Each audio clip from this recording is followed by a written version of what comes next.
Pozdrav ljudi, ja sam taj filmski fan i... Oj bože. Zadnji dan 2020. Nije li to predivno? Konačno, možemo izaći iz ove godine i krenuti iz početka. Oj, da, ako već ne možete sad prema ovoga što govorim.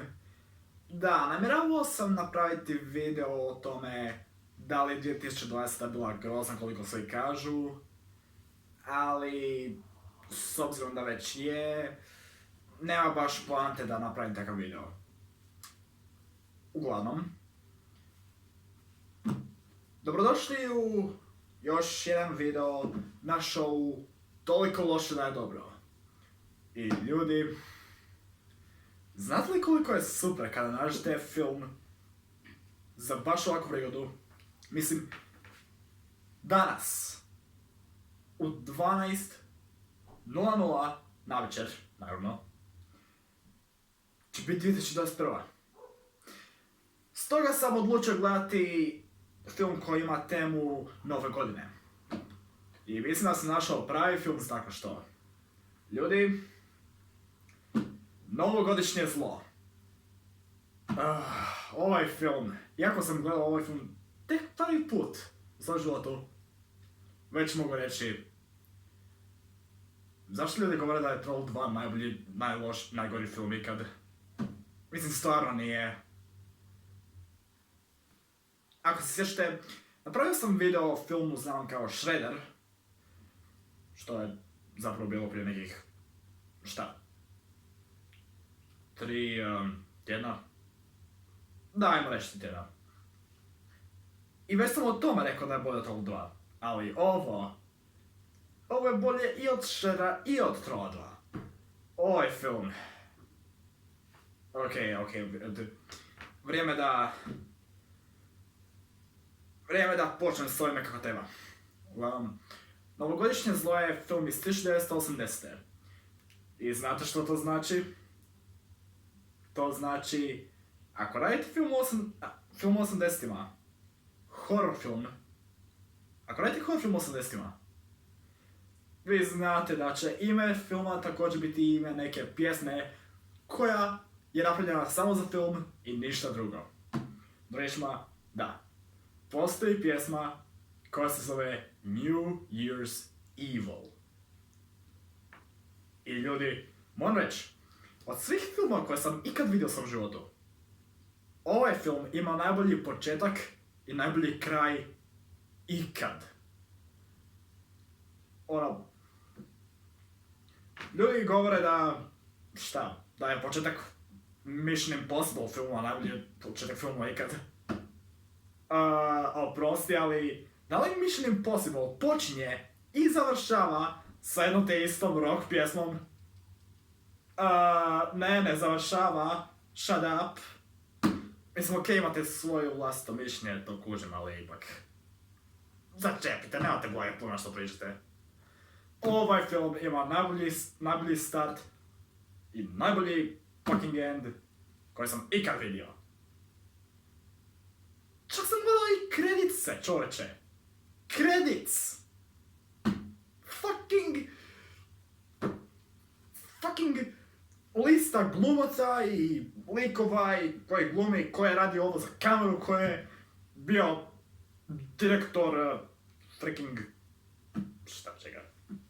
Bog zna što. Ko je bio kostumer dizajner, Ljudi, kada je film toliko loš da vam se da gledati kredice, onda znate da nekim smislom to možete. Ovaj film. S obzirom da je danas, zadnji dan 2020. Postavit ću link za ovaj film, zato što, da, baš kao i Shredder, neko je stavio cijeli film na internet. Na YouTube. Jer ovo samo novi način na koji znate da li je film toliko loš da je dobar. To što je stavio na internet. Jer... meni se čini da je tako. Meni se čini da sada svaki put kad nađem neki film na YouTube-u, cijeli, Da će jednostavno... Mislim, može biti dobar s obzirom da smo ja i moj brat gledali hrpu horror filmova na YouTube-u kad smo bili mlađi i... By the way, moj brat koji snima ovaj video je također gledao ovaj film. A on nije ni bio imao razloga da ga gleda. Doslovno, jednostavno je rekao, ne znam zašto ovo gledam, ali... jebi ga. Nevjerojatno jednostavno. Ovo je novi nivo lošeg. Toliko je loše da su glavnog zločinca, ovog ubojicu, nazvali evil. Ne, doslovno. Lik, jednostavno u filmu dođe na telefonsku liniju i kaže you can call me evil. Ne pijete za kjem glupi stari telefon ovdje. Znao sam da će mi ovo nekad trebati, ali ne znam kad, tako da... Ovo je najgluplja stvar koju sam ikad vidio i ovo obožavam. Ako tražite film za novu godinu, ili film za gledat prije nove godine, ili na zadnji dan stare godine, onda ovo je film za vas, ovo je toliko glupo da jednostavno... Nevjerojatno. A ja sam mislio da je Shredder toliko možda je dobar. Ovo je još bolje. Ovo. Također, ovaj film je jedan od najbasic priča ikad. Ovo je jednostavno... Jesu ovi... O moj Bože. Šta je ovo? Meni se čini da nitko, da bilo tko tko radi na ovom filmu, nije niti pokušao napraviti nešto dobro. Ovaj cijeli film ima osjećaj kod nas su snimili sve u jednom danu, u jednoj noći. I zato što možda čak i jesu, nisam u to siguran, ali prema kvaliteti i prema trajanju svega, da, ne bi se čuo da su ovo snimili samo u jednoj noći i da su koristili samo jedan take. Jednostavno nevjerojatno. Ovo... Ja ne znam što za reći. Okej. Valjda bih mogao reći o... priči filma, ali bez spomenja. Dakle... Ovaj film započinje sa koncertom na Hollywood Hotline-u. Okej, sada, nikad nisam radio ništa ovdje sa Hotline-om, očito. Ali bih se dao kladit da tamo nema nikakvih koncerata, niti zabava na staru godinu. Poprilično sam siguran da tamo nema nekak zava takvih.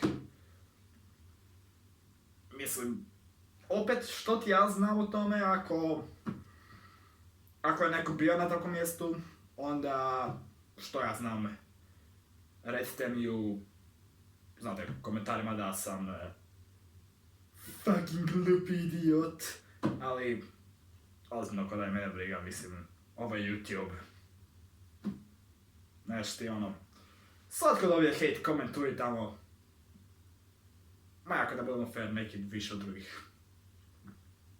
A ovaj ne govorimo o sebi, očito. Uglavnom, gdje sam ostao?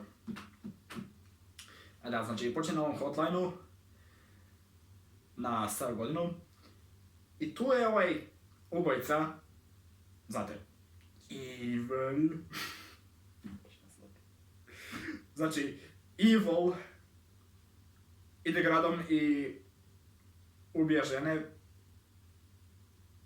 zato što poslije razgleda način do toga kasnije.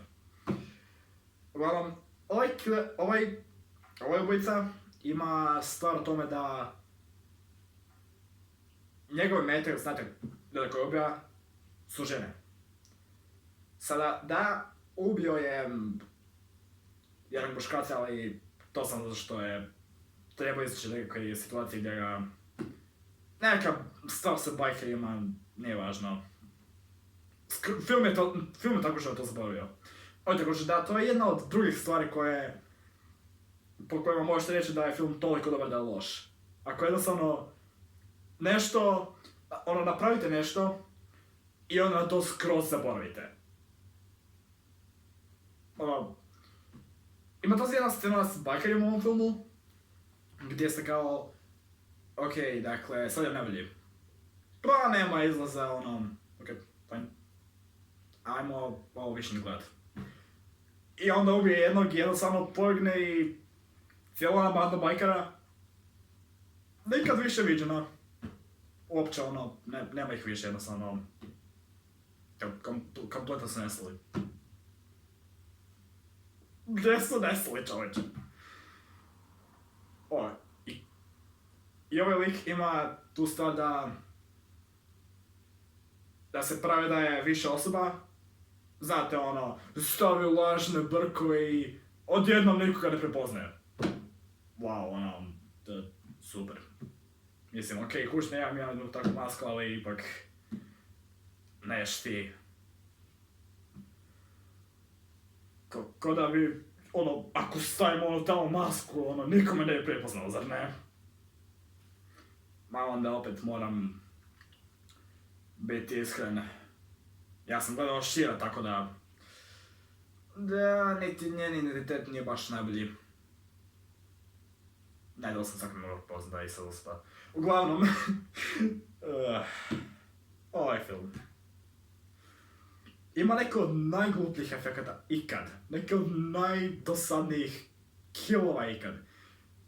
Završetak ovog filma je antiklimatičan. Ali, o moj Bože. Koliko horror filmova možete nabrojiti da počinju sa rock pjesmom i završavaju sa rock pjesmom? Ovo je nevjerojatno! Ljudi, ne znam što reći više osim... Okej, znam da još nije vrijeme, ali... Ljudi, neka vam bude sretna 2021. godina. Ja sam taj filmski fan, vidimo sljedeći put i znate, vrijeme da dignemo nešto u zrak.